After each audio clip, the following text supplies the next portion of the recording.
Thank you, Mr. Chairman, Senator Inhofe, members of the committee. Thank you for your swift scheduling of this hearing. I'm honored to have been nominated to command the U.S. Central Command and to have an opportunity, if confirmed, to continue to serve our nation in a critical region. Beyond that, I'm delighted that Lieutenant General Ray Odierno has been nominated to command the multinational force Iraq, and I'm grateful to him for his willingness to take on this position and to his family for their sacrifice as well. As has been noted already, in recent days, one of this committee's senior members has just had a big rock added to his rucksack, and I want to take this opportunity to applaud Senator Kennedy's inspirational spirit as he embarks on a course of treatment that we all hope will lead to a quick return to full duty. As the members of this committee know, the U.S. Central Command is in its 7th consecutive year of combat operations, and the Centcom AOR contains numerous challenges. The AOR includes 27 states and some 650 million people from at least 18 major ethnic groups. Stability in the region is threatened by a variety of religious, ethnic, and tribal tensions, not to mention transnational terrorist organizations, insurgent elements, piracy, and inadequate economic development. The region is rich in oil reserves but poor in fresh water. Economic conditions vary enormously, with annual per capita incomes ranging from a low of $200 to a high of over $70,000. In 22 of 27 states in the AOR, young people aged 15 to 29 constitute over 40% of the population, and economic opportunities are often insufficient to meet their expectations. Although the region is diverse, several transnational concerns affect many of its states, and I'd like to quickly review these and then discuss specific challenges and opportunities within the subregions, concluding by outlining concepts I'll use, if confirmed, to guide the refinement of CENTCOM's regional security strategy. The survey of the CENTCOM AOR reveals 4 primary transnational concerns. The first is violent extremism. Al-Qaeda is, of course, the highest priority terrorist threat to many states in the region, as well as to the United States and many of our allies around the world. However, other extremist groups also threaten security in the CENTCOM region. In addition, Tehran and Damascus support militant groups and proxies that challenge the stability and sovereignty of several states in the AOR. The second transnational concern is the proliferation of weapons of mass destruction and of WMD-related components and technical expertise. The lack of transparency in efforts by countries such as Iran and Syria to develop their nuclear programs is a major concern to states in the region and could spark a destabilizing regional arms race. Nuclear proliferation also, of course, creates fears about the acquisition of nuclear devices by transnational terrorist groups. A third concern is the lack of sustainable economic development in a number of the region's countries. This is not just a domestic, social, or humanitarian issue, it is a serious security concern as well, for without economic opportunity, poor and disenfranchised communities can serve as hotbeds for the spread of violent extremism. We have seen this in a number of areas in the region in recent years. A fourth transnational concern encompasses narcotics and arms trafficking, piracy, and smuggling. These damage societies, threaten legitimate commerce and the flow of strategic resources, and often benefit terrorist networks. These activities must be addressed if international efforts to combat terrorist financing are to succeed. These transnational concerns are interrelated and have different manifestations across the subregions of the CENTCOM AOR. While they constitute far from an exhaustive list of the challenges in the AOR, they do provide perspective as we turn to the subregions and their challenges. The CENTCOM region can, in fact, be described as a region of regions, consisting of the Arabian Peninsula and Gulf states, Central and South Asia, the Levant, and the Horn of Africa. The Arabian Peninsula and the Gulf states comprise a region of vast complexity and strategic importance. In Iraq, Iraqi and coalition forces continue to build on the security gains of the past 15 months, as we also continue to reduce U.S. forces and transition responsibility to Iraqi security forces, strive to maintain the conditions necessary for political progress, help build governmental capacity, and seek to foster economic development. I should note here that the number of security incidents in Iraq last week was the lowest in over 4 years, and it appears that the week that ends tomorrow will see an even lower number of incidents. This has been achieved despite having now withdrawn 3 of the 5 brigade combat teams scheduled to redeploy without replacement by the end of July, and also with the reduction of the 2 Marine battalions and Marine Expeditionary Unit. Recent operations in Basra, Mosul, and now Sadr City have contributed significantly to the reduction in violence, and Prime Minister Maliki, his government, the Iraqi security forces, and the Iraqi people, in addition to our troopers, deserve considerable credit for the positive developments since Ambassador Crocker and I testified a month and a half ago. In the months ahead, coalition forces will continue to work closely with the Iraqi security forces in pursuing al-Qaeda, Iraq, and their extremist partners, and the militia elements that threaten security in Iraq. As always, tough fights and hard work lie ahead. Nonetheless, I believe that the path we are on will best help achieve the objective of an Iraq that is at peace with itself and its neighbors, that is an ally in the war on terror, that has a government that serves all Iraqis, and that is an increasingly prosperous and important member of the global economy and community of nations. Iran continues to be a destabilizing influence in the region. It persists in its non-transparent pursuit of nuclear technology and continues to fund, train, and arm dangerous militia organizations. Iran's activities have been particularly harmful in Iraq, Lebanon, the Palestinian territories, and Afghanistan. In each location, Tehran has, to varying degrees, fueled proxy wars in an effort to increase its influence and pursue its regional ambitions. Excuse me, ma'am, we're going to have to ask you to take your seat. Please take your seat. I'm sorry that we're going to have to ask that you leave the room now. Please leave the room. Thank you. Please.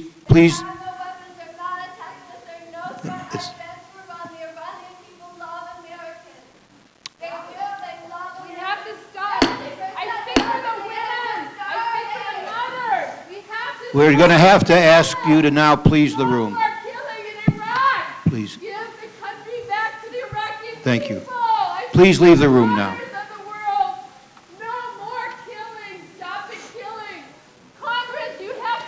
You're going to have to now leave the room, ma'am. We're going to have to ask you to leave the room.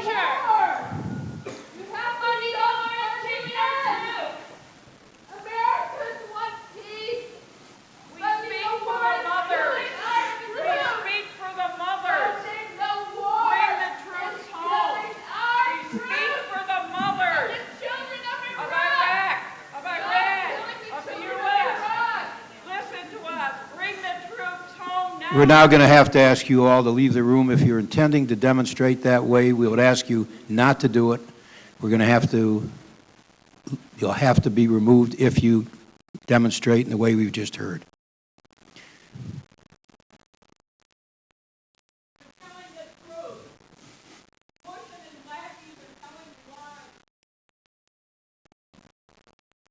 General.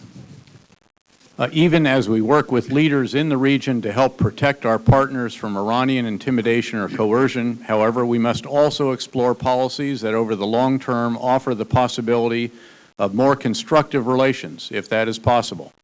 Together with regional and global partners, we need to seek ways to encourage Iran to respect the integrity of other states, to embrace non-proliferation of nuclear weapons, and to contribute to regional stability rather than regional instability.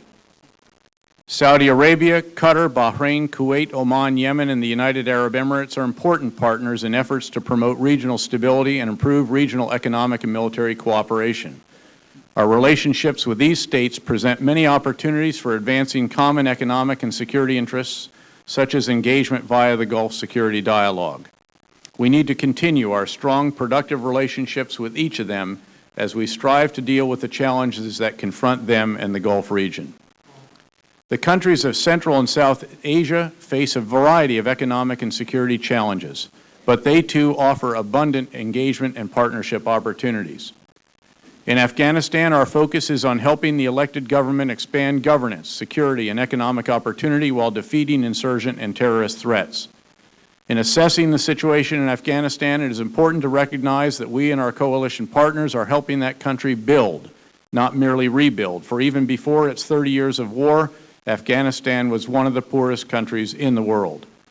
Exploiting the security provided by the NATO-led International Security Assistance Force, many coalition countries are striving to help Afghanistan achieve sustainable economic development and assisting with the provision of basic services, the development of infrastructure, and the creation of legitimate alternatives to poppy farming. Due to the scale of the challenges involved and the difficulties in the security arena in particular, we should expect Afghanistan to require substantial international commitment and support for many years to come. Afghanistan's neighbor, Pakistan, has been an important partner in efforts to combat terrorism.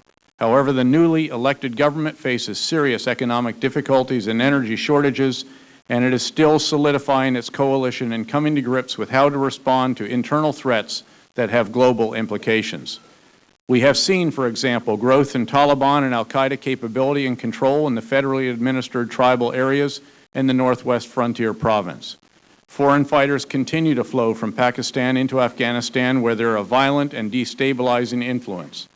One of our challenges will be to increase the capability of Pakistani security forces, which are not adequately trained or equipped to secure their border or to deal with the growth of terrorist elements and the insurgency in the Fatah.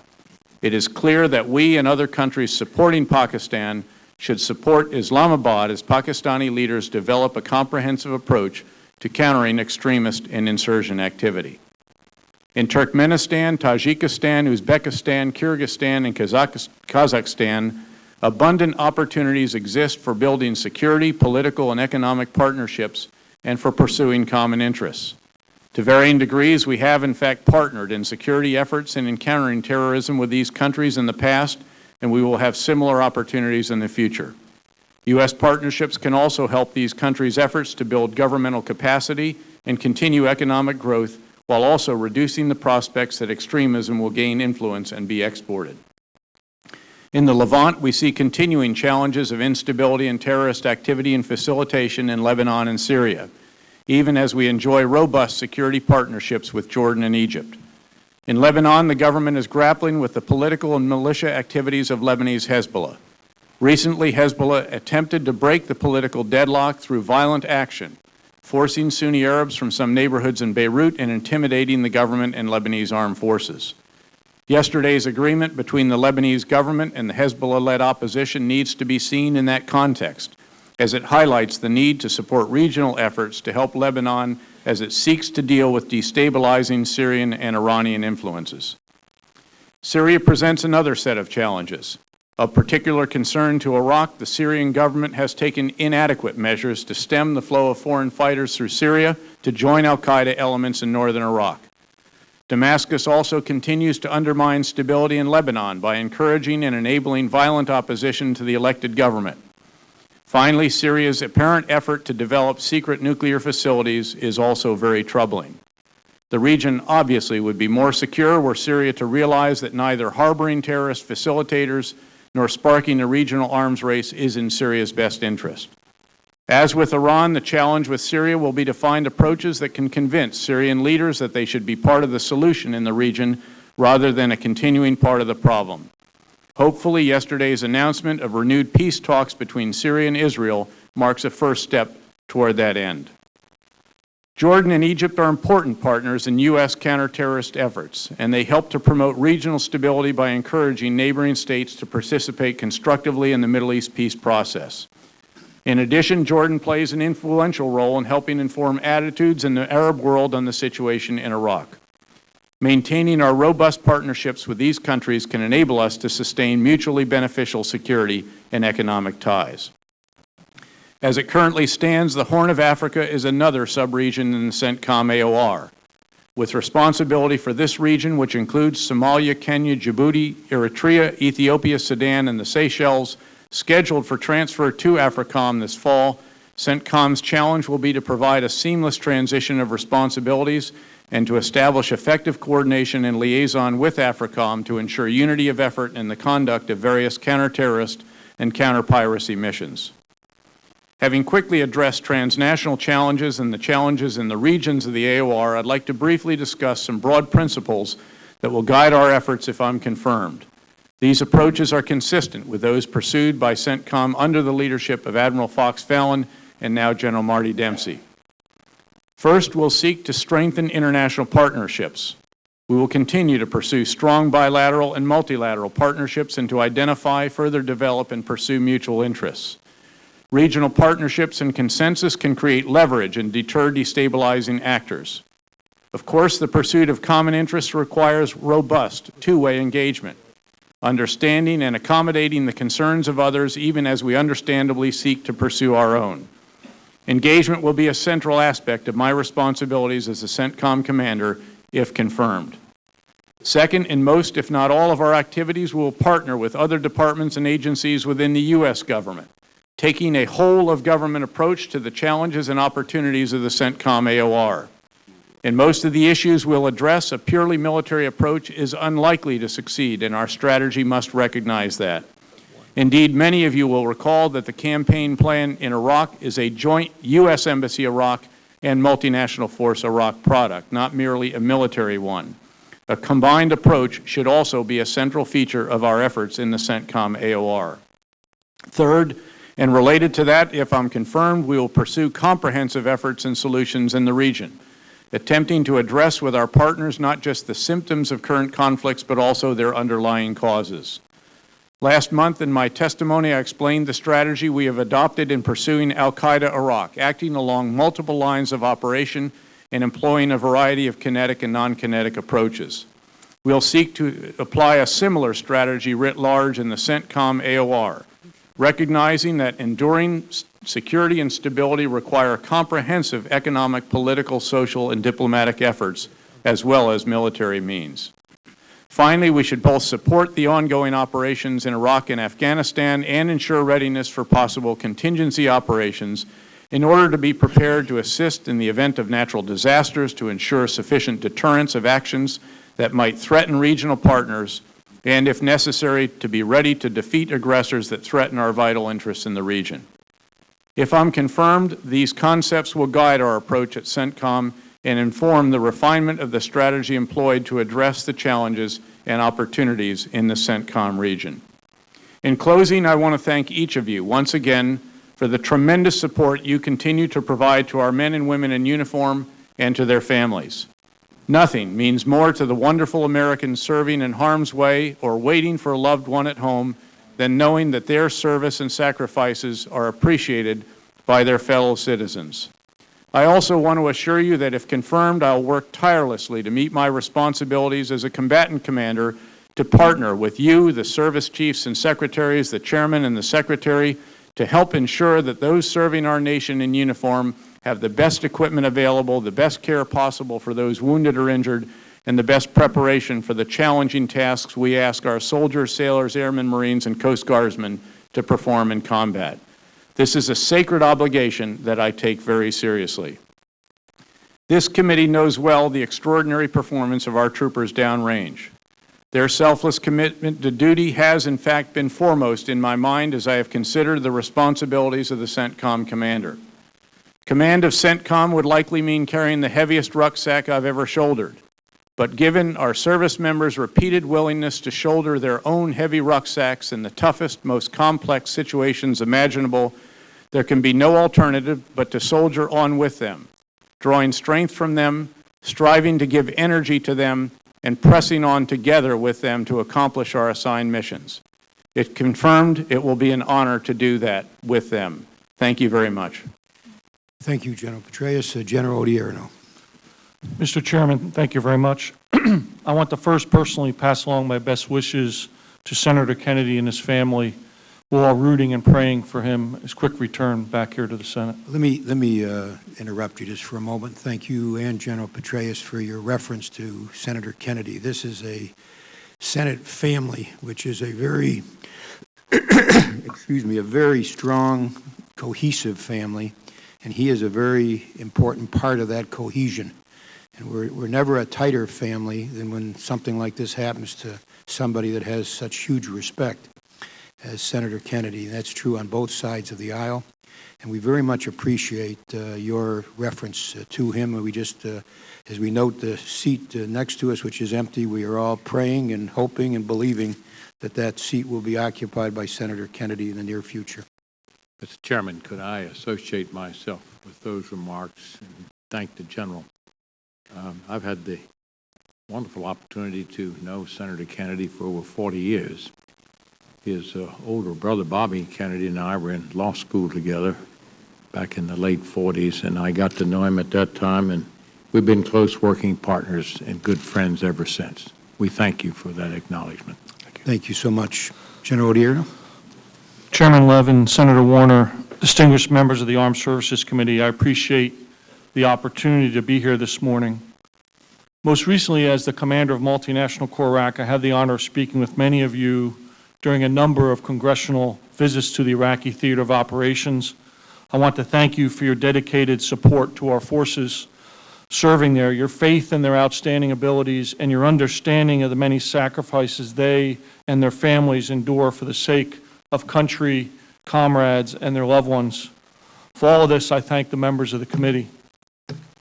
As I reflect on my nomination to be appointed the next Multinational Force Iraq commander, I'm both humbled and honored.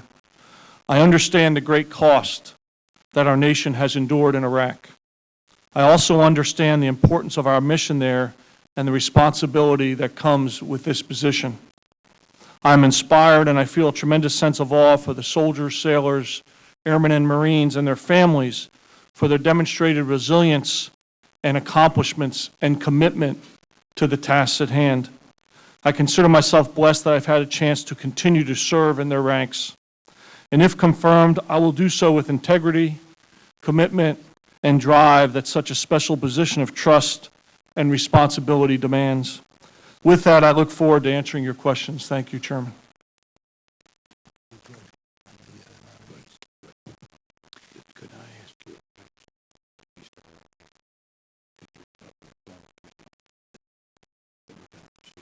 Yes. Excuse this slight delay here. We're trying to schedule a vote of the committee on nominations. And if we can get a quorum, we will interrupt our questions in order to act on those nominations this morning. We're going to have to limit our question period to a 6-minute round because I understand we have 4 votes. Up to 4 votes. Starting what time? Starting at 11:30. Whether we can function through that or not, we will have to determine as we proceed, but at least we're going to try to get 1 round each before that time.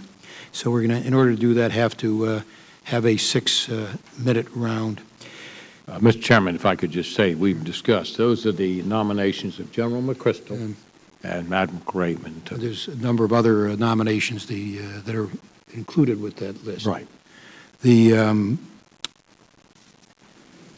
General Petraeus, when you appeared before the committee on April 8th, you said that your recommendation at that time was that after the drawdown of the 5 brigades of surge troops that would be finished in July, that you would first undertake a 45-day period of evaluation, and that would take us through August, and that then following that, you would commence a process of assessment to examine the conditions on the ground and over time determine when you could make recommendations for further reductions. In response to my questions at the time, you said that you could not say how long that period of assessment would take, whether it would be 1 month, 2 months, 3 months, or more. Is it now your intention to make a recommendation relative to further troop reductions before you change command, presumably in September? It is, Mr. Chairman. And can you tell us what has caused that change? Well, Mr. Chairman, what I was trying to explain last month was that the period of consolidation and evaluation would include assessments, and that at the end of that time, if conditions allowed, that there would be recommendations at that time.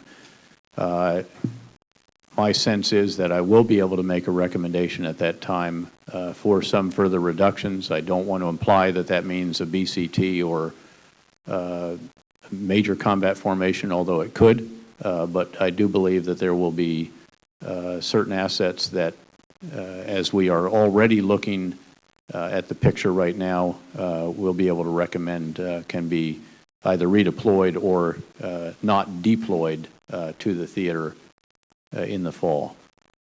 All right, well, that, I think, is good news to most of us.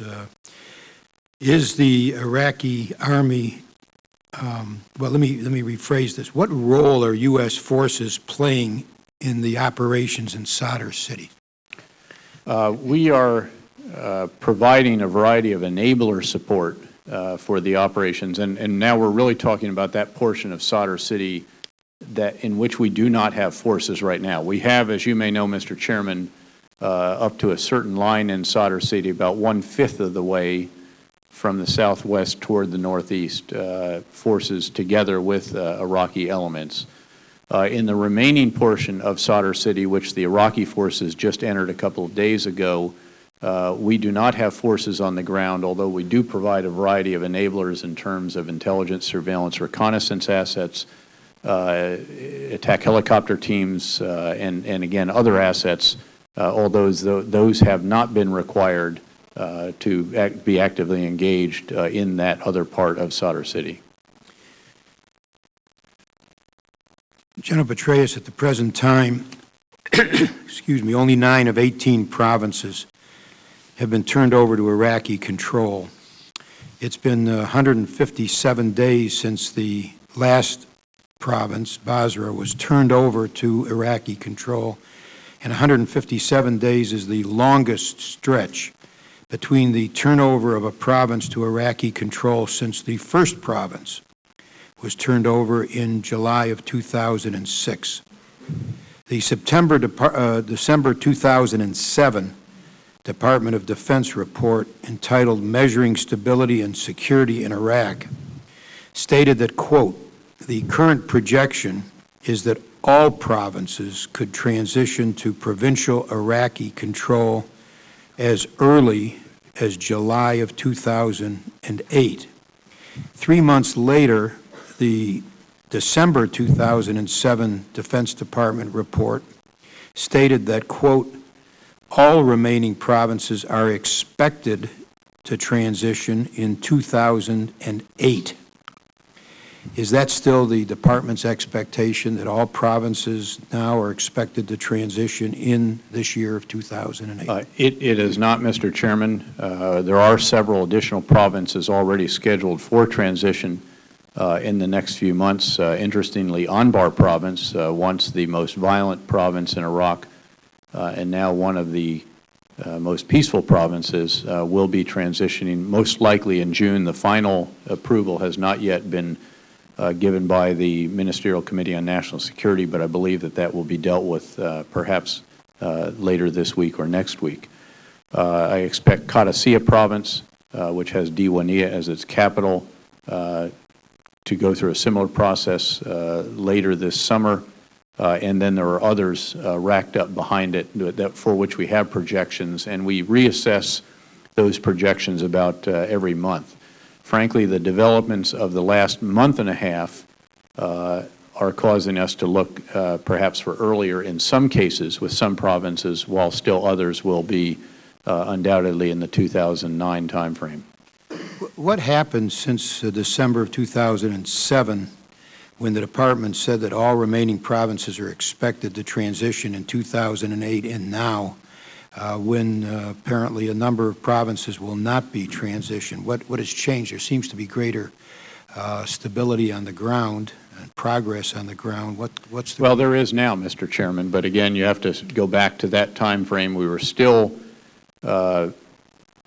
in some cases extending the benefits of the security progress that resulted from the additional coalition and Iraqi forces, still trying to determine how that was going to go, and in some cases grappling with some tough issues. Nainawa province, for example, the only province actually of the 18 in Iraq that did not see violence go down, had to be slid further to the right in that regard. Now all of a sudden there is a major operation there, as you know, in Mosul and in western Nainawa province that appears to be improving the security there substantially. So we'll be doing assessments during the course of this year, but I don't think that all of them will be done by any means by the end of the year. And just a brief final question. Is it your expectation that the October 1, 2008 date for holding provincial elections will be met?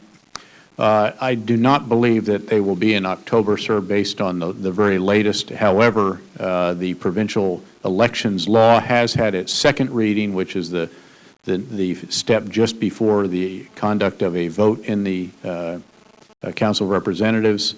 That could take place as early as this next week. If all of that goes, they've transferred the money to the higher electoral committee. They're doing the security assessments and a variety of other actions to prepare for the voter registration and then the conduct of the elections. Ambassador Crocker's assessment most recently is that probably November is a more accurate prediction, but again, there's every intention to have elections in the fall, and that is our expectation still. Yeah, that delay is not good news, obviously, to us, or most of us, I think, but thank you for your answer, Senator Warner. Thank you, Mr. Chairman. I welcome both of you, and thank you and your families for your service to the country. Both of you represent not only to the citizens of this country, but you represent our military, two career patterns which I think incentivize the generations behind you to stay and try and achieve some of the successes that each of you have had, and that's important at this time.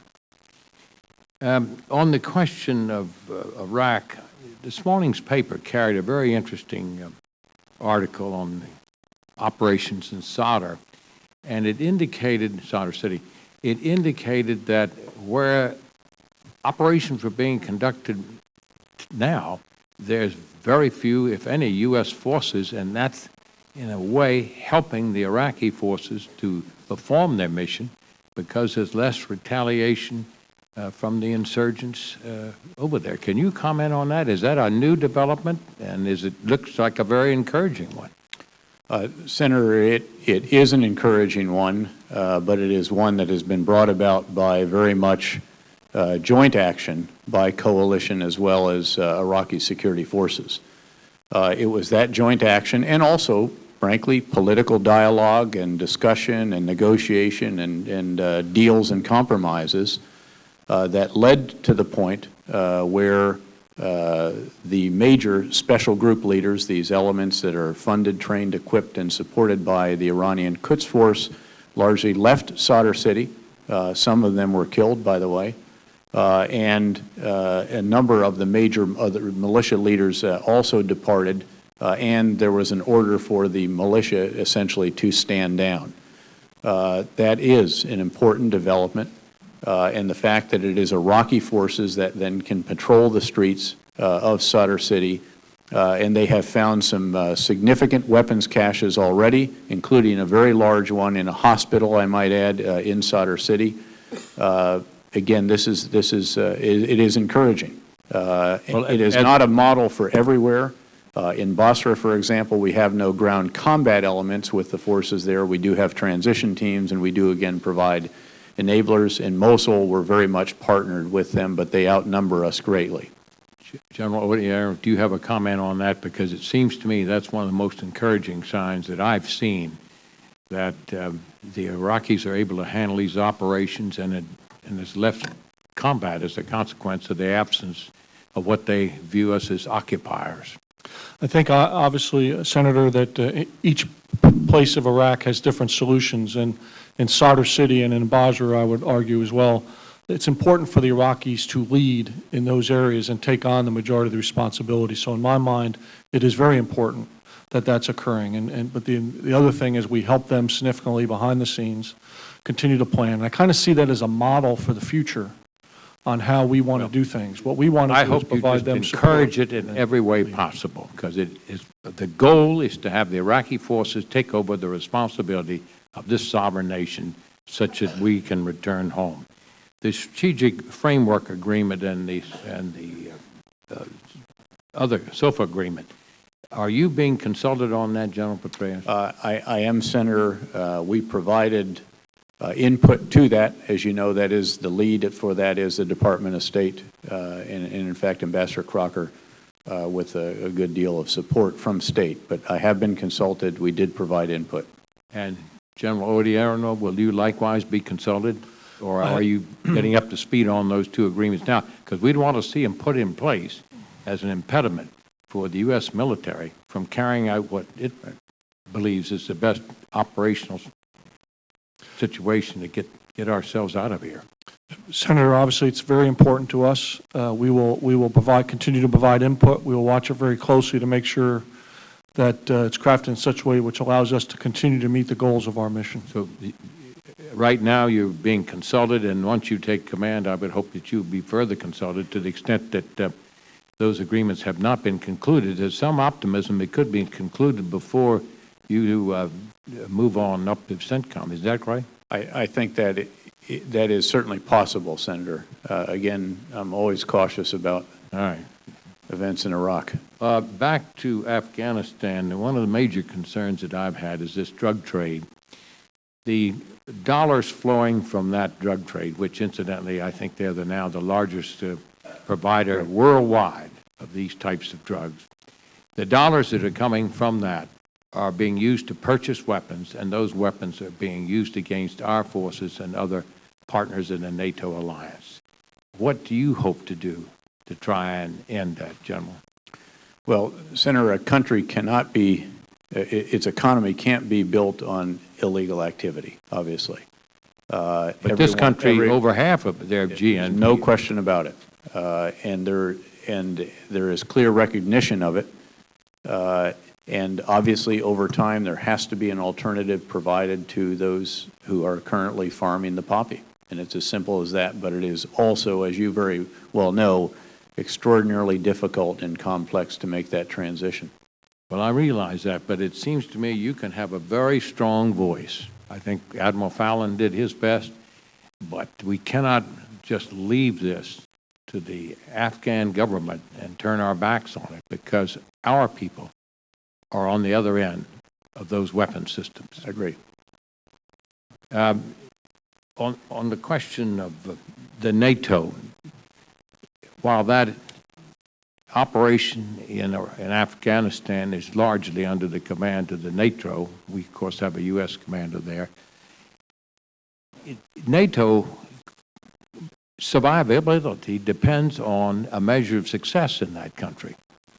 What can you do to further facilitate NATO's ability to carry out that successful and to deal with these really difficult situations where some of the countries in those forces will not allow their forces, their troops on the ground, to participate in combat? Senator, first of all, of course, what we are doing already and likely will do a bit more of, which is our contribution of forces to that mission. You rightly point out that the commander of ISAF is American, but he is a NATO commander. That's correct. He is not a U.S. commander in that billet.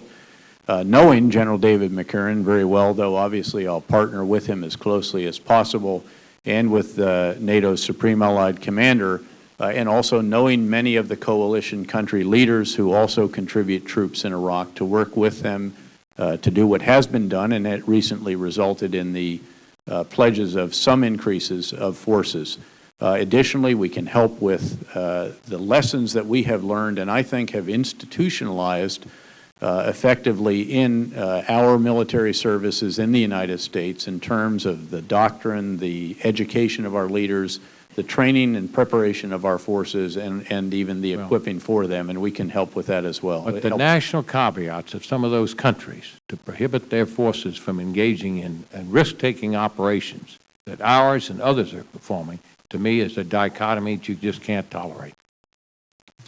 Thank you. Time is up. Thank you, Senator Warner. Senator Lieberman. Thank you, Mr. Chairman. Good morning, and thank you, General Odierno, General PETRAEUS, for your service. Thanks for agreeing to take on these additional assignments, which are not the easiest for you personally or for your families, and we thank them as well. I appreciate that you responded that your daughter-in-law is from Greenwich, Connecticut, because it shows that your son has your good judgment. And I would also say that he carries on a family tradition of heroic service to our country and is characteristic of the tens of thousands of Americans who have served under your command. Both of you have acknowledged that. I think the two of you and those who have served in Iraq wearing the uniform of our country have really represented the best of our country. And really, if we look at the record here, ought to give the whole country tremendous pride, no matter what one thought about the original reasons we went into Iraq. You have been a force that has been principled, understanding America's values. You've been personally strong. You've been resilient in the sense that when something wasn't working in characteristic American fashion, you figured out a way to make it work. And I personally, of course, believe that in doing so, you have greatly brightened the future for the Iraqi people, increased the prospects of stability in the Middle East, and protected the security and values of the American people. I can't thank you enough for that. The military historians, analysts, Fred and Kim Kagan recently wrote, and I quote, "Great commanders often come in pairs. Eisenhower and Patton, Grant and Sherman. Generals David Petraeus and Raymond Odierno can now be added to that list," end quote. And that's heavy stuff, but it happens to be true, in my opinion. I think the two of you have now earned your place into the ranks of the most impressive military commanders in American history, and I thank you for it. General Petraeus, as you know, I continue to be very angry about the role that Iran is playing in training and equipping Shia extremists who are coming into Iraq and are responsible for the murder of hundreds of American soldiers and thousands of Iraqi soldiers and citizens. I wanted to ask you, I know you share that view, of course, I wanted to ask you what the current state, to the best of your knowledge, is of Iranian support of these special groups and others in Iraq. Well, Senator, first of all, we know that it continued well after Iran's most senior leaders made promises to Iraq's most senior leaders that they would stop the training, funding, arming, and directing of the so-called special group leaders and elements, and also support for the militia. We know that because we have detained individuals who were recipients of that training, funding, and arming. They have explained in great detail the process for that. As you know, we had previously captured the deputy commander of Lebanese Hezbollah Department 2800, which was created to support this effort and to use the lessons that they had learned with Lebanese Hezbollah in southern Lebanon. We know from having captured and from Iraqi troops having captured massive weapons caches in Basra, some of which bear markings that denote that they were made in January or February of 2008, some which contain fuses made only in Iran, others which followed a chain to get to Iran and then into the hands of the special groups from Syria through Lebanese Hezbollah, in the case of RPG-29s. This is all very clear. It's evidence. It's not supposition. We have laid this out for Iraqi leaders in the past. We're going to do it with an update, again, with their intelligence agencies as well. Their leaders have laid it out for the public in Iraq. And frankly, it has galvanized a degree of opposition, resentment, and so forth by a government that views that it's a sovereign government of a sovereign country that is being interfered with by its neighbor to the east, a neighbor that should, by rights, want to see it succeed, to see a Shia-led government in Iraq succeed, given that Iran is also Shia. Given the common interests they have, the commercial interests, economic interests, religious tourism, with Najaf and Karbala being in Iraq and so forth. Delegations have recently gone to Iran and shared the concerns of the Iraqi government. It is our hope that this will lead to some change in the activities, that there will be a recognition that this has been very destabilizing, that it has challenged again the sovereignty and the government of Prime Minister Maliki. And we are looking for signs of that, frankly. We know, though, that a number of the special group leaders have gone back to Iran. That's where they are seeking refuge, as they have been put under pressure in first Basra, then other areas in the southern provinces, and now in Sadr City. And over time, again, it is our hope that those two countries, which will always be neighbors of each other, Right. can reach an understanding that the kind of lethal activities that have been undertaken in recent years are not in the interests of either country. I appreciate your answer. I think the most significant part of it, I mean, the most disappointing part, of course, is the Iranians are still doing what they've been doing, resulting in deaths of Americans in Iraq. But the most significant part is that Prime Minister Maliki is now, from what you've said, recognizing that this is not only an attack on us, it's an attack on the sovereignty of Iraq, and is asserting that with the Iranians, and we can only hope that it draws a response. In the time I have left, I want to ask you something else about Prime Minister Maliki. When you were here for the committee 6 weeks ago, the offensive the Prime Minister initiated and ordered in Basra had just begun, and there was a sense then widely shared here in Congress and in the public that the offensive had failed, that it was further proof of the inadequacy of Iraqi security forces, that Sadr was the winner, that Maliki was the loser. Obviously, it looks a lot different 6 weeks later. Give us your own sense of what the status on the ground is in Basra now, and what it says about the ISF, Maliki, and the extremists in the south of Iraq. Well, Senator, you're correct that the Operation Basra did have a shaky start, but it has since had seen enormous progress that have produced very positive tactical and strategic results. The tactical results are the return of control to legitimate security forces in Basra, something for which the Basrauis, the people of that city and province, are quite grateful and they're pleased about. The Iraqi security forces, again, after that shaky start, very much stiffened. They were reinforced by 2 additional brigades brought down from Anbar province. By the way, our support here has been nothing more than transition teams, the so-called advisor teams, with their conventional and special operations forces, and the provision of enablers, ISR, TAC helicopter teams on occasion, and so forth. They have continued to expand their areas of control. They conducted operations this past week some 50 or 60 kilometers north of Basra City, in Al-Qurna, by the way, where the 2 rivers come together, and the parent site of the Garden of Eden, according to some historians, and then even turned left and have now gone 20 or so kilometers in another direction. This is moving up towards Maysan province in the marshes and the city of Amara, where there have also been some operations by Iraqi forces after quite a long absence there as well.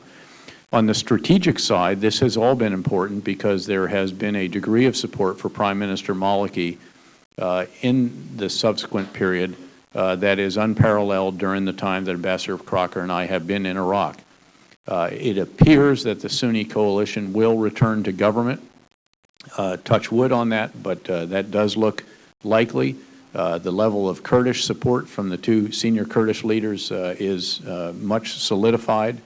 And Prime Minister Maliki then demonstrated that he's willing to go after al-Qaeda as well, with Iraqi forces in a very substantial offensive launched in Mosul, which is one that took place after about 3 months of very careful condition setting of the establishment of the infrastructure, combat outpost, joint security stations, the intelligence baseline, and all the rest of that logistical stockpiling. And that operation is also off to a good start tactically. We'll have to see over time, because al-Qaeda will try to come back and try to regenerate, but they have also launched operations on the so-called rat lines, along which foreign fighters enter Iraq from Syria, and that's a very important development as well. The result is, as I mentioned in my opening statement, that last week's level of incidence was the lowest in over 4 years, and this week's is even significantly lower. And it's a result of these different operations plus now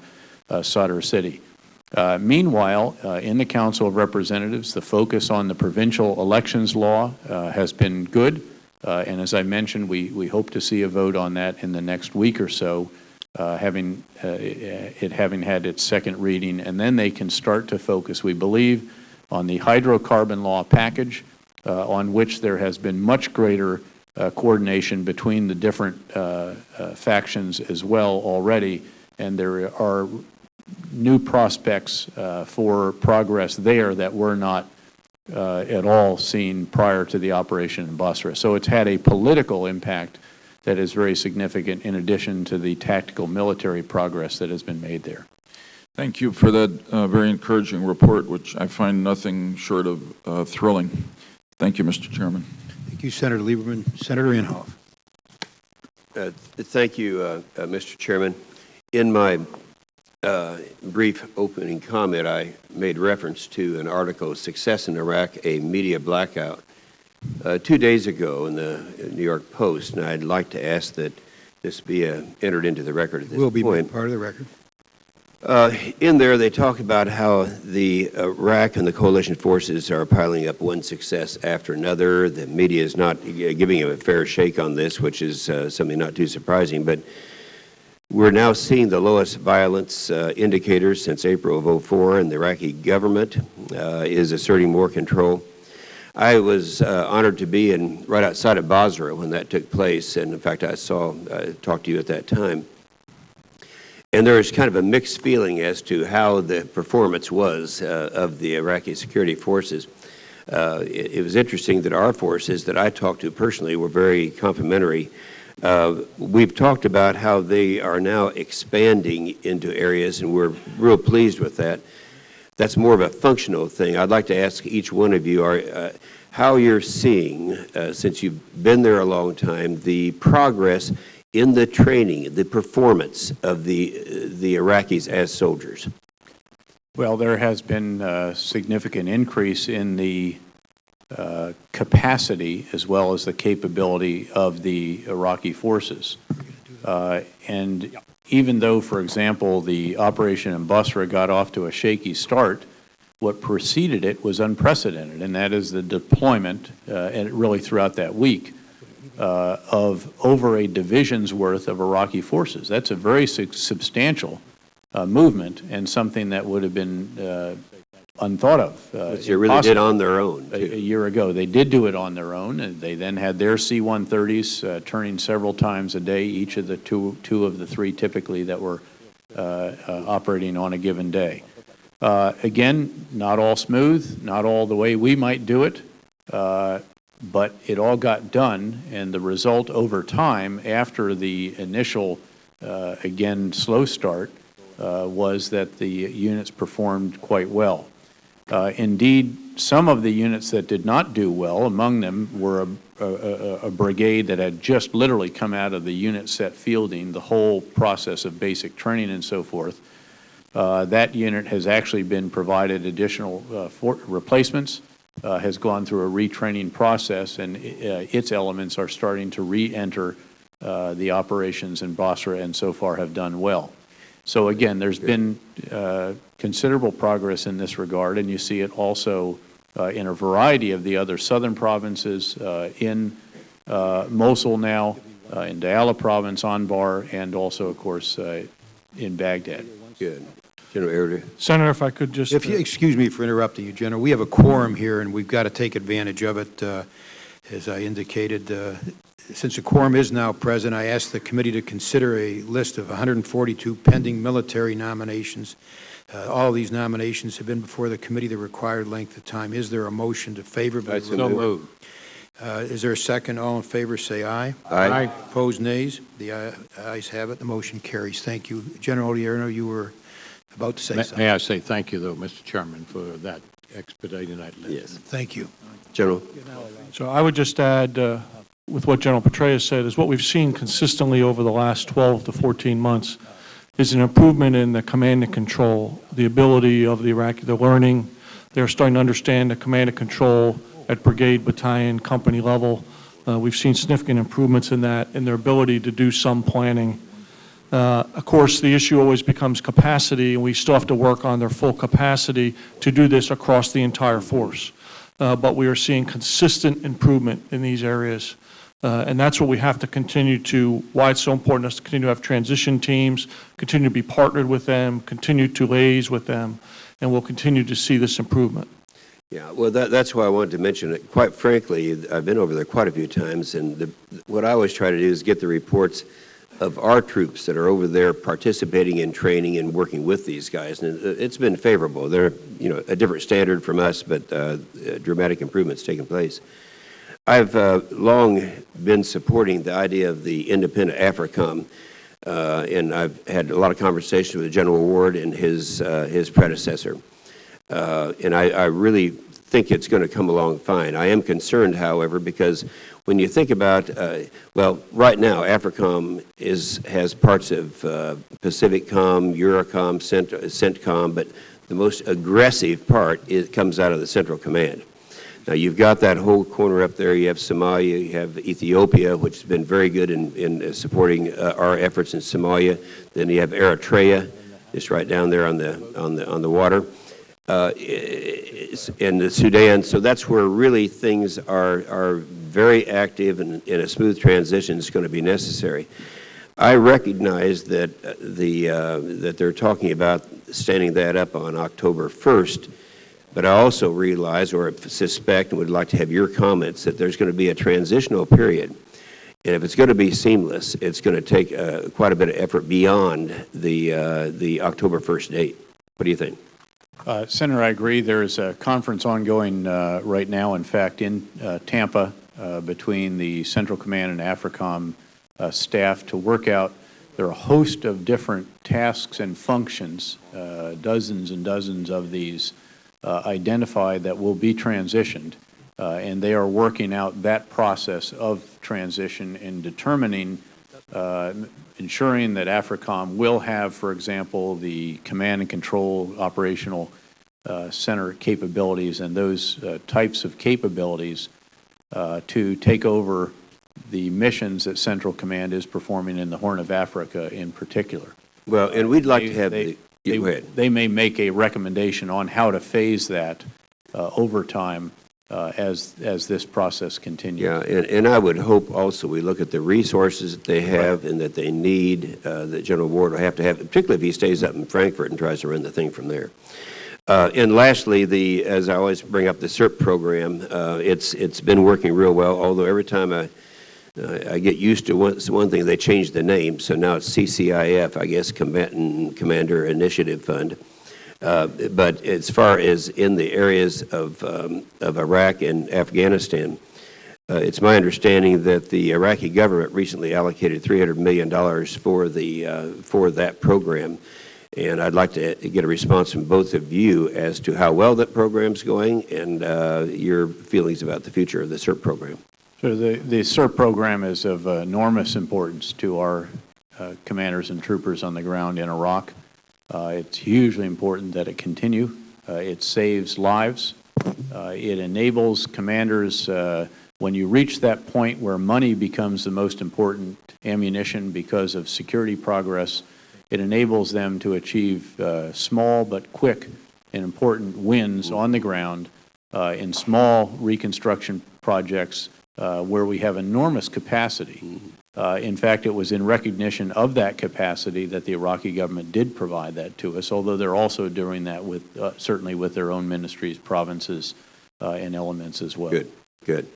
Thank you. Senator, I would just add that it gives us flexibility, leverage, and influence at the lowest levels at the company, battalion, brigade level. It's an extremely important program that needs to continue. We publish a manual that says money is a weapon that we give to all of our young leaders, and it has significant impacts, and I hope that we'll be able to continue that in the future. Thank you. Thank you, Mr. Chairman. Thank you, Senator Inhofe. Let me correct the record. I read 142 pending nominations. The correct number is 144 pending nominations, and I will If there's no objection, that will be the action of the committee. I think everybody who voted here before is still here. Without objection. And without objection, we will correct the record in that way. Senator Akaka. Thank you, Mr. Chairman. General PETRAEUS, let me add my welcome to you, Thank you, to Senator. the panel, and General Odierno, welcome to you and your lovely family here. General Odierno, I've always thought of culture as important to people. Cultural awareness of our soldiers has become a strategic center of gravity in the Iraq conflict. The daily interaction of American servicemen and women with both their Iraqi counterparts and civilian population has really expanded the skills required of our military personnel far beyond which existed just a few years ago. Given the importance of these skills, what cultural or language training do units arriving in theater undergo that helps them to conduct these non-traditional aspects of the operations, and do you believe this training is adequate? It's a very important part, sir, of all the training that we conduct today, and it's done at the individual, it's done at the collective level. We do it at all our schools now. It's been incorporated into all of our warrior leader courses, our basic non-commissioned officer courses. It is incorporated in our unit training at home station. We've incorporated a large portion of this at our national training centers, joint readiness training centers. So it is critical to continue to do this as we move forward, but we have to continue to adjust because we continue to learn more, we continue to understand it better, and we have to continue to change and continue to expand this program. So it is one that is extremely important. It's one that we have to continue. It's one that we must continue to learn from, adjust, so we can continue to give our soldiers the best tools they possibly can to be successful. General Odierno, your position with respect to Iraq's neighbors is that they are an important element of achieving ultimate stability on the ground.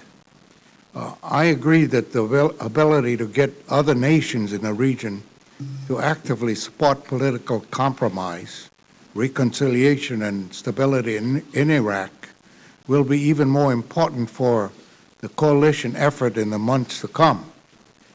General, what are the best approaches to use in achieving cooperation with Iraq's neighboring countries, and should these approaches be any different when dealing with Iran? Well, I would just say, sir, that of course we want to continue to have dialogue with many of the countries. General PETRAEUS, I think, could tell you that we have tried to have dialogue with the ambassador in Iraq 3 different times with Iran, reaching out to them at that level. So far, and unfortunately, has not yielded the results we want.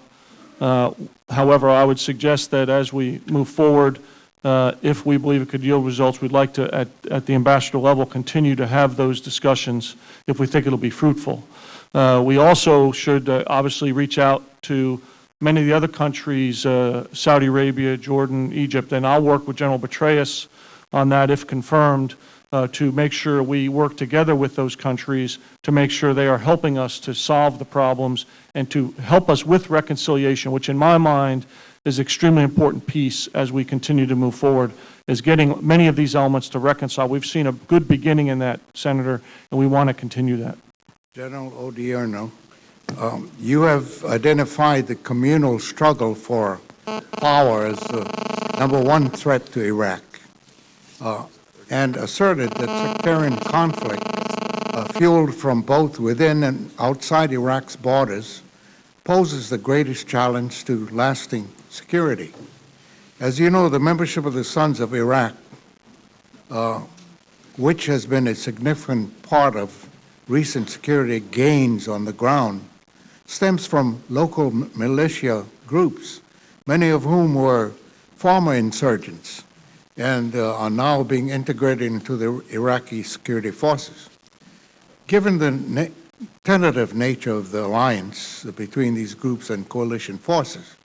Is there a plan to continue transitioning the Sons of Iraq into government-controlled units so that they don't serve as a base for future sectarian conflict? Thank you, Senator. That's a very important question as we move forward. Obviously, we are going to try to integrate them as much as possible. What we found is we believe somewhere between 25 and 30% are capable and want to be integrated sometime into the Iraqi security force, either physically, mentally capable, or will have the desire to do that. With the other portion, we have to develop other programs to ensure that they can be employed. We are working with the Iraqis to do that. We were doing that several months ago. That policy has continued, where we're trying to develop work programs. We're trying to have public works units that help not only to then employ them, but to continue to rebuild the infrastructure, as well as deliver basic services. We think this is a key as we move forward, and we must continue to work with the government of Iraq to fund this program, as well as helping us to get that instituted, and we will work that extremely hard, sir. Do you feel this is an essential element of long-term stability that would help legitimize the Iraqi national government? I do. I think many of these individuals, as we've talked with them and dealt with them, what they're really looking for is legitimacy, and they want to be part of the government future of Iraq. And so this is their way of reaching out, volunteering to first provide security in these areas, and then become a permanent part of the government and part of the nation as it moves forward. Thank you very much. My time has expired, Mr. Chairman. Thank you, Senator Caucus. Senator Graham. Thank you, Mr. Chairman. And I'd like to associate myself with the statement you made early, at least in part. I thought it was a very eloquent statement. Thank you. That these two gentlemen represent continuity at a time when America needs it the most. To both of you, I just can't tell you how proud we are of the job that you and those under your command have done. It was an enormous challenge that you both took on. A year and a half ago, this thing looked very, very bleak. Your personal dedication to those under your command, I think, will go down in history, quite frankly, as one of the most successful counterinsurgency operations ever. But we're not here to talk about just the good news. We're here to talk about where we go. And I want to congratulate the President for nominating you both, and to Senator Levin for holding these hearings as quickly as possible. General PETRAEUS, as you go into your new job, it seems to me that one of the biggest problems we face in Afghanistan is we have many, many forces over there from different areas of the world. NATO's assumed this fight. To me, this is a test of NATO. And are you concerned about the rules of engagement that some countries have imposed on NATO forces? And what do you intend to do about that if it is a concern? First of all, Senator, this is indeed a test of NATO, and the caveats that are put on the uses of various national forces are a challenge for the NATO commander there. I think General Dan McNeill, the current commander about to hand off to General David McKiernan, has been very clear about that. It's not unprecedented. I was the Assistant Chief of Staff for Operations for the S-4 mission in Bosnia and had a matrix on my desk of which forces were allowed to do which non-standard tasks, if you will, or different tasks, and that was challenging. And it is the same situation in Afghanistan, except more difficult because, of course, they're in tough combat operations, not just peacekeeping or peace enforcement. I think that continued dialogue with NATO authorities, with the Supreme NATO Commander, General John Craddock, and the other authorities, with the coalition countries, many of whom also contribute forces to Iraq and therefore have been able to get to know them and so forth, is going to be part of the answer. I think also some additional provision of U.S. forces and of those forces from those NATO countries that are willing and capable of conducting counterinsurgency operations in the way that is required will also be important in the months and years ahead. As you hand off command here in a few short months in Iraq, is it fair to say, from the American public's point of view, that we can expect in the future the Iraqis to fight more and to pay more for the cost of operations? It is, Senator. What would you attribute to the turnaround? I mean, you know, I think all of us who've met Prime Minister Maliki and some of the key players over in Iraq come away a bit frustrated at times. And last year, July, I think I visited with him. I had very little hope that anything was going to happen over there in a positive way. And I'm quite astonished at the amount of reconciliation that's happened in the last 90 to 100 days in the operations in Basra and Sadr City. If you could give us some insight, what happened? What changed? Well, Senator, first of all, very, very significant, of course, was the decision that he made to take on the militia in Basra. This is a Shia-led government taking on a Shia militia. And it made an enormous statement about his willingness to serve all Iraqis. The result was increased support from those who had criticized him for a long time for turning a blind eye to the militia or not taking action against them in the way that he did in Basra. He's followed that up of course, courageously inside Baghdad itself, and then also to show all he's willing to go after all parties that are threatening the security and stability of Iraq. He has, of course, launched the operation in Mosul and Nainawa province to go after al-Qaeda and its Sunni extremist partners. And there has been success in a number of these different areas. It's not solidified yet. As always, Ambassador Crocker and I are cautious in our assessments. But there is significant progress, and at the end of the day, nothing succeeds like a little bit of significant progress. Conversely, how is Sadr standing among the Iraqi people? Senator, Muqtada al-Sadr is still certainly seen as the embodiment of a very important movement in that country, the Sadr movement. Which was founded on the martyr Sadr, his father, is a very, very important political element in Iraqi society. It is one that was founded on serving those most disadvantaged in the society. It stayed in Iraq during the Saddam era. It suffered enormously under it. So it still has enormous influence. However, Sadr himself has recognized, in fact, by issuing the ceasefire order last fall, in the wake of the violence precipitated by the militia in the holy city of Karbala, and after the militia elements and special group elements were linked to the assassination of 2 southern governors and police chiefs, that the armed elements associated with the movement were creating problems.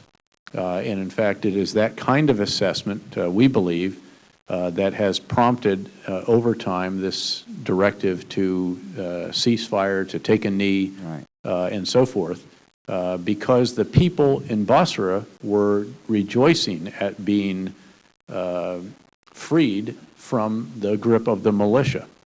In fact, a man in Basra told me that now had been liberated twice in recent years, once by the coalition forces from Saddam and now by the Iraqi security forces from the militia. My time has expired. One very brief question. General Odinero, thank you for what you've done and what you're about to do. The force structure that we have in place and the drawdowns that we're planning to implement over the summer, are you comfortable with what we're about to do and how we're going to do it? I am, Senator. I was involved with, I provided recommendations to General PETRAEUS as the multinational Corps Iraq commander. I stand behind those recommendations, which is what is going on right now. So I feel extremely comfortable with what I've continued to see as the progress we're making over there, that we'll be able to continue with those reductions as planned through the summer. Thank you both and your families. Thank you, Senator Graham. Senator Ben Nelson. Thank you, Mr. Chairman. And thank you, General Odierno and General PETRAEUS and your families for your continued willingness to serve and the excellence of your service in the past. We've come to expect that from you, but I want you to know we don't take it for granted, and we truly appreciate that, and I know the American people do as well. In terms of finding options, General Petraeus, I can talk in football analogies because Nebraska football may be on its way back. You remind me of an options quarterback who has to figure out all the options that are available and adjust to conditions, as you say, conditions on the ground before you make a determination. Senator Collins and I have been pushing for some time the idea, which seems to have gained favor, to transition the mission for the combat troops, the coalition combat troops, but particularly the U.S. forces in Iraq, in Baghdad, to fighting counterterrorism activities, which I think is what they've been doing, so that the Iraqi forces could take more responsibility for their own security. Apparently, that's part of what the plan is right now. And is it because we've come to understand that that's necessary, and or is it because Prime Minister al-Maliki seems poised and prepared to do that now? Well, Senator, again, to continue the analogy, you have to make the read at the line when you have the ball in each particular play, in each particular case, in each particular area.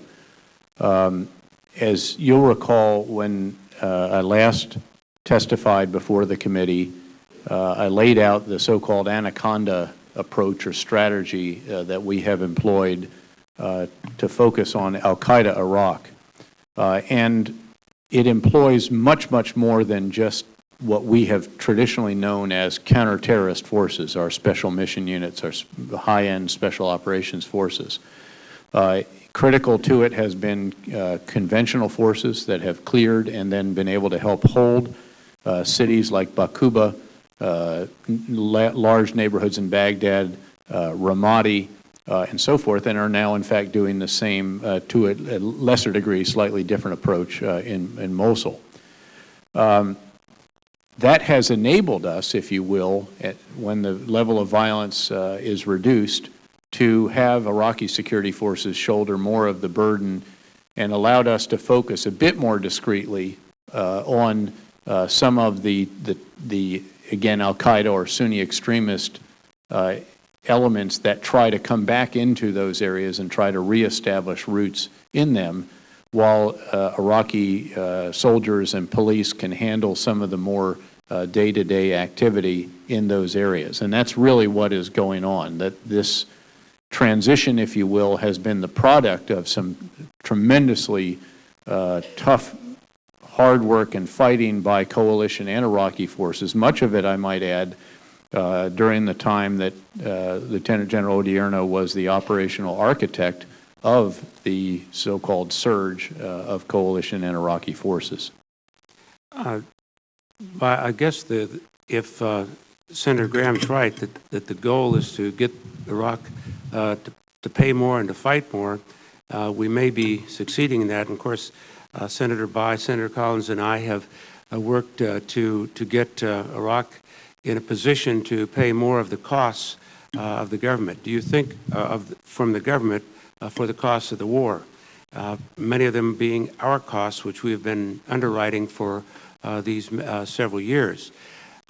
Will that, do you believe that that will put them more in charge, not only of their own destiny, but feel more committed to their destiny as well, not only in charge, but stronger commitment? Well, again, Senator, I think that transition, some of that is very much well underway. You'll recall Ambassador Crocker here saying the days of the big reconstruction effort are over. They're still well, I knew that was his finishing position, them and all the rest of that, but that is largely over. In fact, this past week alone, Prime Minister Maliki announced a $5 billion reconstruction effort, and also they are working on a supplemental that will provide additional funds to all of their provinces, ministries, and other activities. They have long since reached the point there where they are paying a good bit more for their Iraqi forces development than we are, and that will just continue. Our line goes down and theirs goes up very dramatically. when it comes to them fighting, their casualties continue to be well over, right now, 3 times our losses. And that does not include the Sons of Iraq, who are really a different category, who are also targeted continually by, in particular, Sunni extremists, because they represent the communities turning against these extremists, and that's a very, very difficult situation for those extremists. Well, the query I would leave you with in terms of Iraq and its future is the question of what if Muqtada al-Sadr ends up with the majority in the next elections. But we don't need to go into that. That's purely speculative. We certainly hope that that's not the case. I'd like to turn to Afghanistan for just a moment. I'm leading a CODEL there next week, as we spoke the other day. Given the challenges that there are in Afghanistan today, do we have any idea or any vision of what victory in Afghanistan will consist of? I'm not talking about when, but what can we describe what would be victory in Afghanistan? Well, certainly it would be a situation the security is much improved. It does not have these pockets in which reconstruction is challenged, and of course where the economy is gradually starting to get to a self-sustaining stage. The differeces between Iraq and Afghanistan could not be starker. I mean, you have one country which has what now may be the largest oil reserves in the world. It certainly is number 2 or number 3, and pumping oil at substantial rates, and another country that generates, I believe it's about $700 million in a year toward its own budget. So Afghanistan clearly is going to require very substantial assistance from the international community for a number of years, and very important that we continue it, remembering what it was that took place on that soil and the reason that we went there. Sort of reminds us of a war on poverty, but it's a war getting over poverty to be able to sustain their own government and their own future. That's not going to be very easy to solve simply with guns or butter. Absolutely. Senator, that's again why I went to some length, and I appreciate your allowing me to provide an opening statement of that length, but to describe the comprehensive approach that's needed, the whole of government effort, and the effort of very much partnering with all like-minded countries around the world, because that's what it's going to take. Well, thank you both, and good luck to both of you. Thank you very much. Thank you, Senator. Thank you, Senator Nelson. I just would quickly note that while we welcome the $5 billion announcement by the Iraqi government of reconstruction funds, they've announced before reconstruction funding, they've budgeted reconstruction funding, but when it comes to spending it, their budgeted amount, it's been very, very slow, and so we assume you'll keep on top of that. Absolutely, and it has improved, as you know, Senator, from year to year, but there's no question but that it has to improve a great deal more. Thank you. Senator Dole. Thank you, Mr. Chairman. General Petraeus, I want to just underscore what Senator Graham had to say about both of you, and to express my heartfelt thanks for your service to our country. It's really impossible to adequately express how much we appreciate the service that both of you are giving. General Petraeus, you've probably learned as much or more about the need for improving interagency cooperation over the past 16 months as anyone. And I hope, if confirmed, that you will speak on the need for improving interagency cooperation and to stress the consequences if we fail to heed the lessons learned from our efforts in both Iraq and Afghanistan. This is a topic that we simply cannot just pass along to the next administration. With those thoughts in mind, would you share with us some examples of where improvements must be made, and what, in your professional opinion, are the potential consequences of merely maintaining the status quo? Well, Senator, I think you know that a number of us in uniform and Secretary Gates are among the biggest champions for providing additional resources for the State Department, for AID, and for some of our other interagency partners, so that they can, in fact, do just what you were talking about. We have learned an enormous amount about this over time, and the the increase in the provincial reconstruction teams and the embedded PRTs has been a hugely important development and a very significant part of the progress that has been made, not just in the security front, but again then in the establishment of local governments, revival of local economies and markets, and reconstruction efforts, again, that were possible because of the improved security situation. I mentioned during my opening statement that the campaign plan that we are executing in Iraq is not just a military campaign plan. It is a joint product of the U.S. Mission Iraq, the embassy, and the multinational force Iraq, and it is signed by both the ambassador and myself. And by the way, the main effort in it, you always identify a main effort in any such campaign plan, is actually the political line of operation, not the security line. While the security line is a crucial enabler to it, the ultimate solution, as we all recognize, has to come in the political arena. Now, recognizing that is of enormous significance, and I think it's very important in the answers to the advanced policy questions.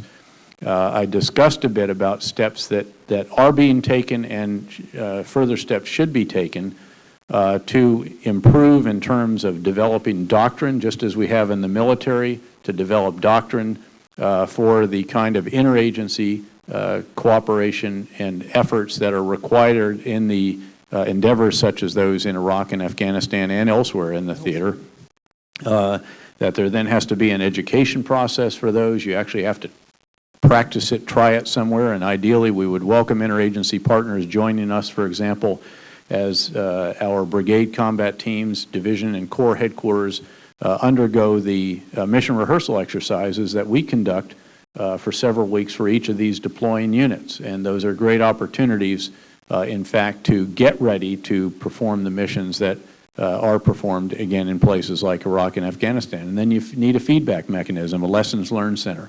Now, a fair amount of this is actually now being done. It's led by the State Department. It is at the Foreign Service Institute. That's the right place for it. And I think that developments in that area will be very important in helping the interagency do better what it is we have learned they must do to enable military forces to be successful in these very complex contingency operations. Thank you. General Odierno, earlier this year, General Petraeus answered questions concerning a reassessment phase following the drawdown in U.S. forces to the pre-surge in strength in July. That assessment will, I presume, now become your responsibility. How long do you anticipate that security assessment will take to complete this before you decide if you should hold at the pre-surge level or at some point resume redeployment? Thank you, Senator. General Petraeus and I have talked about this, and if I'm confirmed for the position, I think General Petraeus will make an assessment prior to his leaving, and we will have some discussion about that as he does it. We'll confer about that, and so that we'll agree to that, that he will make some sort of an assessment as he leaves, and I will then execute that assessment and then continue to assess and identify and make further decisions. Okay, thank you, Mr. Chairman. Thank you very much, Senator Dole. Senator Reed. Thank you very much, Mr. Chairman. Gentlemen, thank you for your service to the nation and to the Army, your extraordinary service, and thank you for your family's support. And I want to particularly recognize Captain Odierno because his service is emblematic of the service of so many young Americans whose courage many times compensates for our lack of wisdom. And thank you for your service. General Petraeus, you now have responsibilities for a whole theater of operations. And it's interesting, the last DNA annual threat assessment suggested that al-Qaeda has reconstituted itself in the Fatah in Pakistan. In fact, Admiral Mullen has stated if we're going to pick the next attack to the United States, it would come out of the Fatah. Do you agree with that, those intelligence assessments? I do, Senator. Clearly, al-Qaeda senior leadership has been strengthened in the Fatah, even as though their main effort still is assessed to be in Iraq by them. as well as by us. But the organization of an attack, if you will, would likely come from the Fatah. What does that say about our strategy? We have focused extraordinary resources in Iraq, and in the intervening years since we began our operations there, Al-Qaeda, by our own intelligence estimates, have reestablished themselves, strengthened themselves, they have higher operational capacity today. We have under-resourced Afghanistan, which is the closest theater of our operations to Pakistan. We've been failing to engage the Pakistan military in effective counterinsurgency operations. Recently, the government of Pakistan has entered into another stand-down agreement with the tribal leaders there. It seems to me that if that's the existential threat, we haven't made it the main effort in our campaign plan for your theater of operations. What's your thought?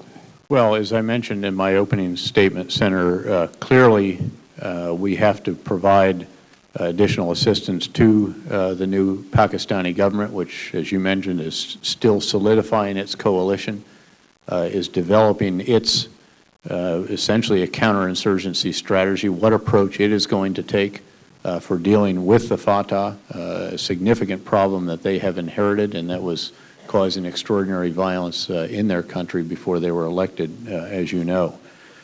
We have very substantial programs in that area. I had a very long conversation with Ambassador Patterson, with the station chief, with others who are working that issue about 2 weeks ago in Qatar. There are very substantial programs, but I think that the key need is to assess whether the overall concept that is guiding those on the Pakistani side in particular, of course, is adequate or not. And one of the first trips that I would make, if confirmed as a Centcom commander, would be to Pakistan to sit down with a fellow U.S. Army Command and General Staff College graduate, General Kiani, to talk at some length about that, and obviously to do the same with the leaders of the Pakistani government. That is a problem that has to be addressed. As I mentioned, it is a problem that has global implications, not just local extremist implications for Pakistan. If your conclusion is you need further resources in Afghanistan and further resources in support of the Pakistani forces within their own country, where are you going to get them except from further reductions in Iraq? Well, again, that would be, if confirmed, something I would have to discuss with the Chairman of the Joint Chiefs, with the service chiefs, and so forth, and perhaps with the current MNFI commander. I appreciate what you're going to bring to this task, which is incredible skill and insight as to what's going on in the AO. But I think it's a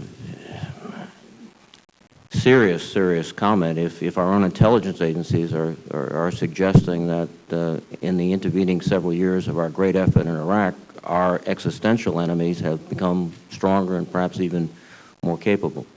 Let me switch gears briefly to an issue within Iraq for both you and General Odierno. The status of the Sunni CLC, the Sons of Iraq. I know you responded to Senator Kaka that approximately 25% to 30% will be integrated. My guess is that the easy part of the integration has already taken place. I mean, I was out in Anbar with the Iraqi Highway Patrol, which probably a year ago were, Iraqi insurgents. The harder part is the remaining 70+%. It doesn't seem that the administration of Maliki has come to grips with this issue. Is that a fair assessment? It still seems we're paying them. They haven't paid them. I know the response is we have to get them alternate employment, but they're still on our dole. Senator, actually, there has been a transition of, again, well over 20,000 to a variety of different Iraqi security forces or other governmental employment, and that has been supported by Prime Minister Maliki. There will be additional ones that do integrate, but as General Odierno pointed out, one challenge is that not by any means do all of them want to go into the security forces. Many of them want to have jobs in their own communities. They just want to help with security until that's possible. And then substantial numbers do not qualify because they don't meet the literacy or physical requirements. And that's why we've generally said between 20 and 30% might ultimately end up in some form of Iraqi security forces. There are numerous other efforts that are now being, in some cases, piloted, in other cases starting to really gain traction in terms of job programs for them, funded by, in some cases, dual by the U.S. and the Iraqi government, in some cases by the Ministry of Labor and Social Affairs of the Iraqi government solely. These are starting to take off. They're something that we have to push very aggressively so that there are opportunities provided for these individuals who have stood up and helped to protect their communities when they were really needed. My time's expired, but if I could make a comment, and then perhaps in subsequent discussions informally we might respond. But my impression of in brief encounter with the Prime Minister is that he viewed these Sunni armed forces as just as much a threat as the Shia armed militias. And if he may very well choose to deal with them as he's dealt in the last few weeks with the Shia, which is a military response which prompts some type of political reaction. That could be a serious challenge, General Odierno, to your tenure and your stability. I don't want to monopolize the time, but I will look forward to discussing this issue in detail with both of you. And again, thank you for extraordinary service. Thank you, Senator Reid. Senator Sessions. Thank you, Mr. Chairman, and I would like to join with my colleagues in expressing my appreciation for your magnificent service.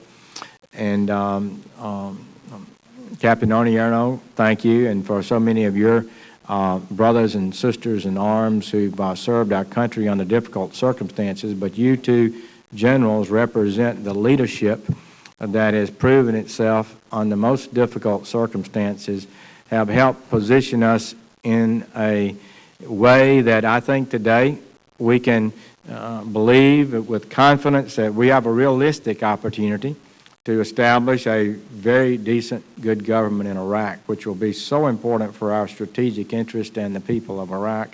And I can't tell you how appreciative we are and how much admiration we have for both of you. And General Odierno, you were there at the critical point of developing this new surge strategy, and General Petraeus, your leadership and planning was just superb.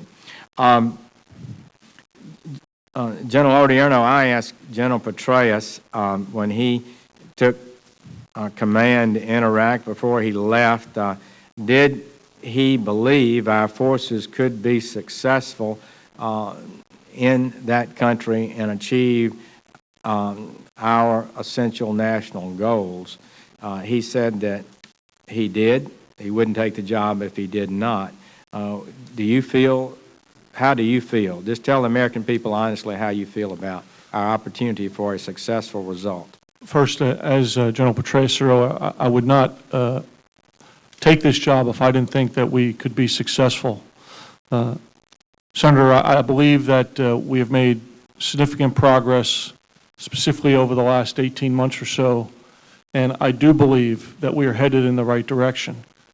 I will not say that we are out of the woods yet, but I would say that we are clearly headed in the right direction. And I believe a self-reliant government of Iraq that is stable, one that is committed to governance and protecting its own people and serving all its people, a place that's denied as a safe haven for terrorists and extremists, and one that is integrated into the international community and a partner on the war on terror is absolutely possible in Iraq. And I think it's closer today than it has been. Maybe you would tell those who don't know your involvement in our effort there and how long you've been there. Why don't you give just a brief summary of what you've seen and how you've come to reach that conclusion? Well, I would just say is having been there on 2 separate tours and then several times in between, asked to conduct assessments both as an advisor to the Secretary of State but also as an assistant to the chairman. I've spent close to 31 months in Iraq. I believe that we have, what's been encouraging is we understand the dynamics better than we did. We understand the environment, but the progression of the Iraqis is really now starting to show. And it started by first the enabling them by providing additional security in some key areas, and then allowing them the fact that they've decided to reject al-Qaeda initially, starting in Anbar, where they understood that they did not want to live under the control of al-Qaeda, and that they chose to work with the coalition and the Iraqi government to expel al-Qaeda and defeat al-Qaeda, and I think that was significant. And as other Iraqis saw what happened in Anbar, they realized that the right future for them is to reject these extremist groups and that they do not want to be controlled by militias. And I think we're starting to see that play out now with operations in Basra and Sadr City. And the most important thing to me over the last few months has been the even-handedness of going after all of the enemies of Iraq, those militias as well as al-Qaeda. But again, I would say we still have quite a bit of work to do, and they will do everything they can to try to reestablish their influence inside of Iraq.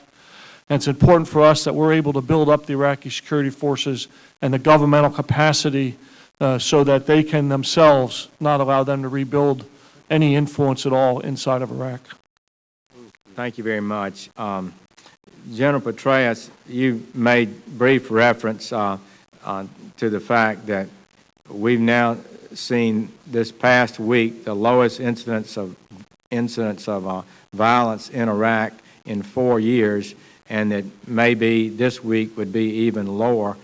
Tell us, I know you don't want to be overconfident, but tell us what that means to you and what's been happening there.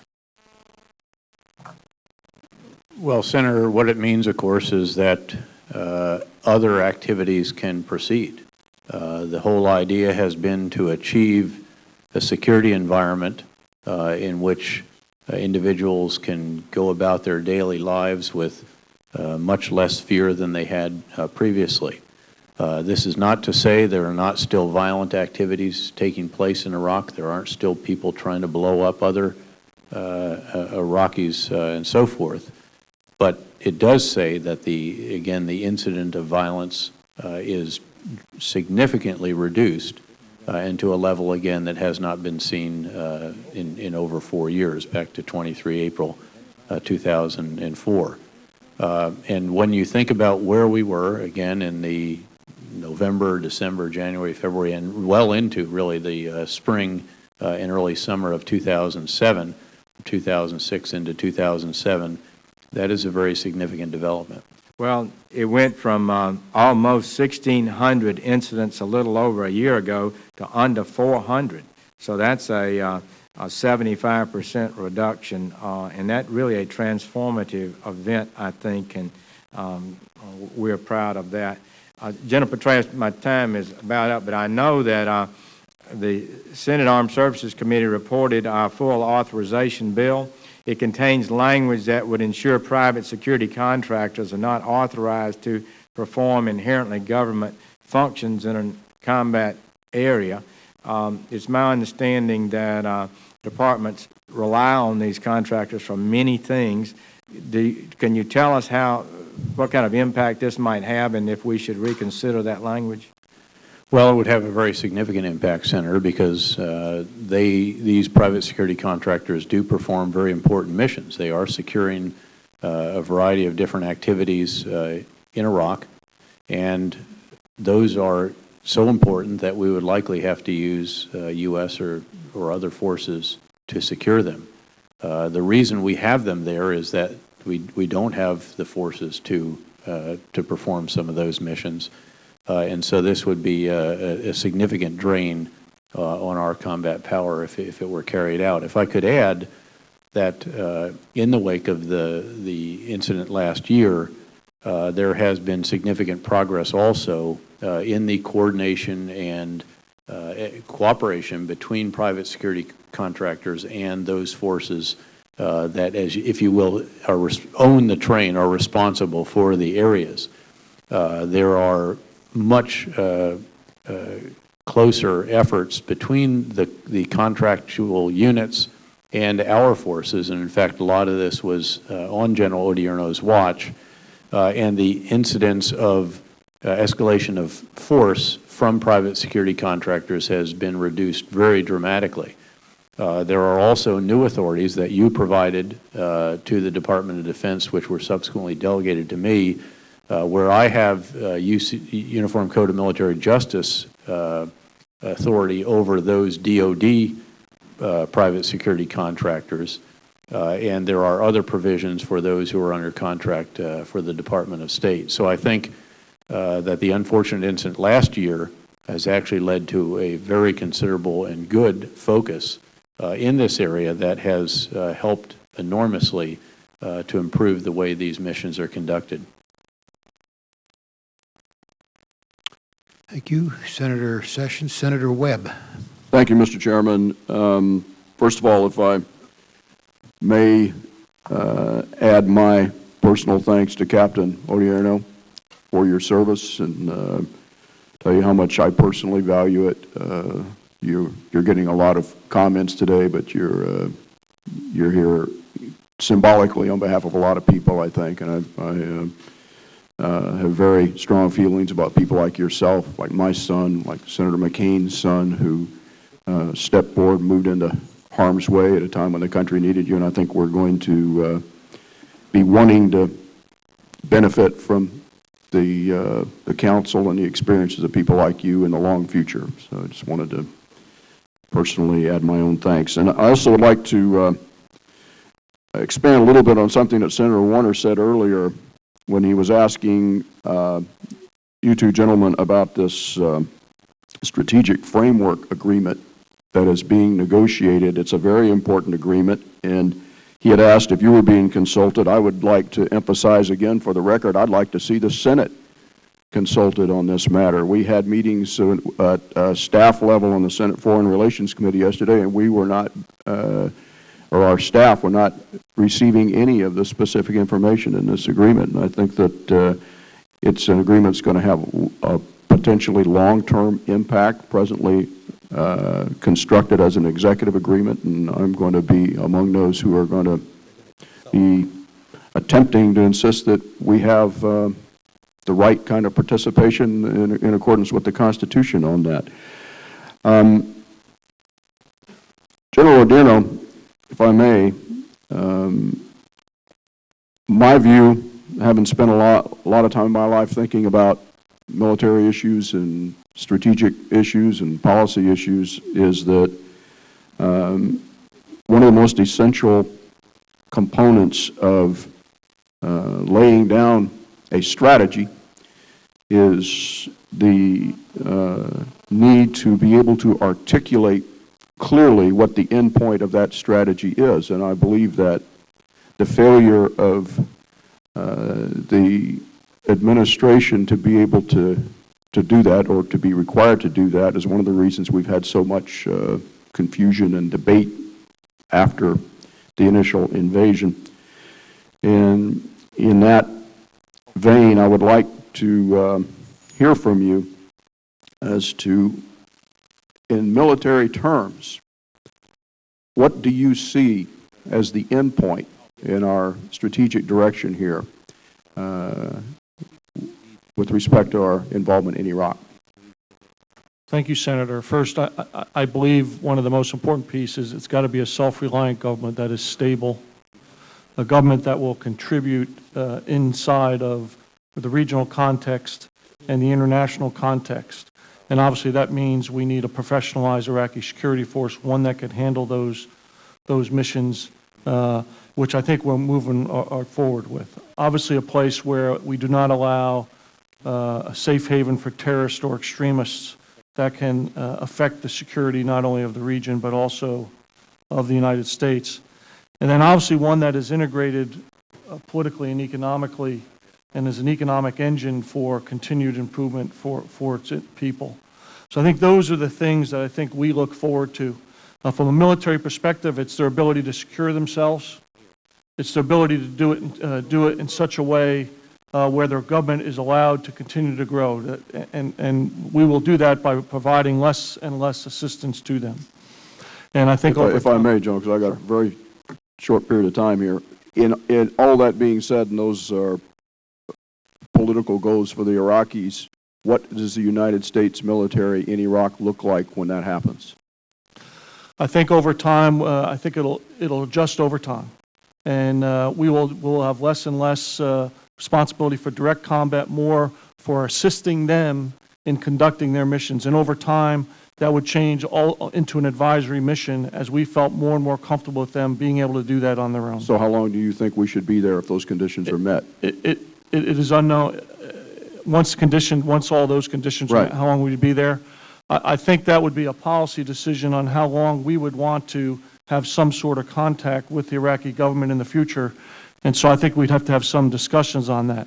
Well, what is the end point of the United States involvement in Iraq? Let's say that Iraq meets the conditions you just talked about. Should there be a United States military presence in Iraq? I think that's a discussion we would have along several levels, not only from the MNFI command to the Central Command level, and obviously our civilian leadership to decide what their policy would be in the future towards Iraq.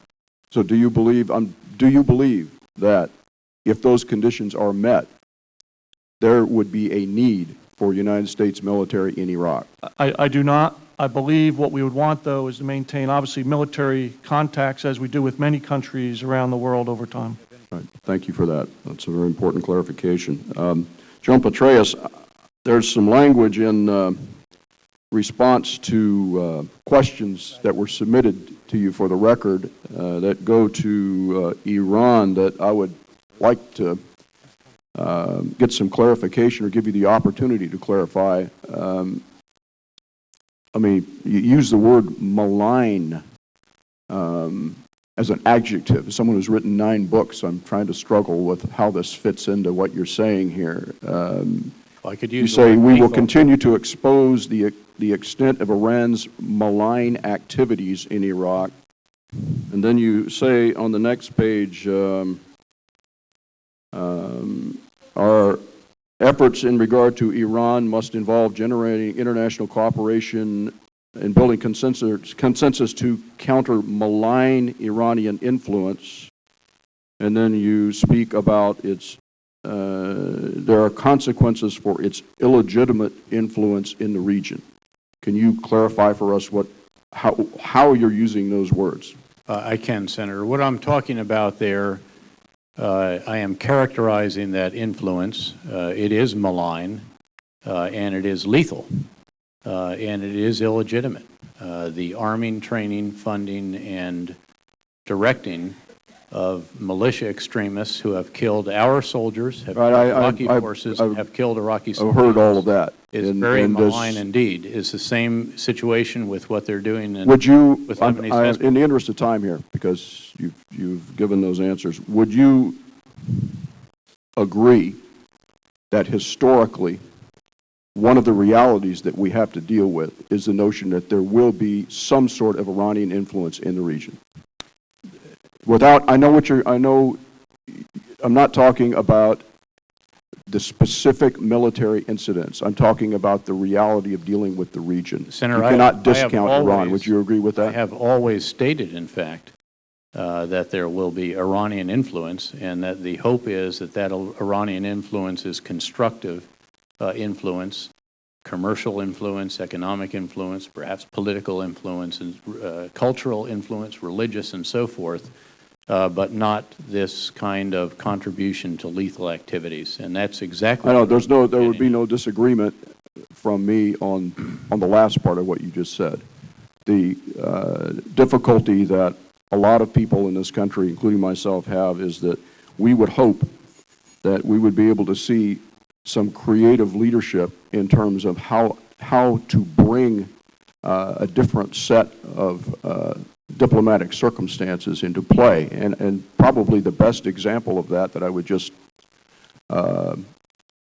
encourage you to consider while you're going through this is the way that we were dealing with China in the early 1970s. China was a rogue nation with nukes, with an American war on its borders. We had no contact with this country for more than 20 years after the communists took over in 1949. When we aggressively moved forward diplomatically with China. We took nothing off the table. And by the way, the Chinese were directly involved in Vietnam at the time. They were providing military hardware, the same with you're talking about with Iran. They had activities, military activities in Vietnam. We took nothing off the table. We didn't abandon any of our alliances, but we, through diplomatic process, tried to reach something that also embraced the historic realities of that region. Senator, I think if you'll read my statement that you will see that kind of spirit in it. If you want to use the international relations theorist concept,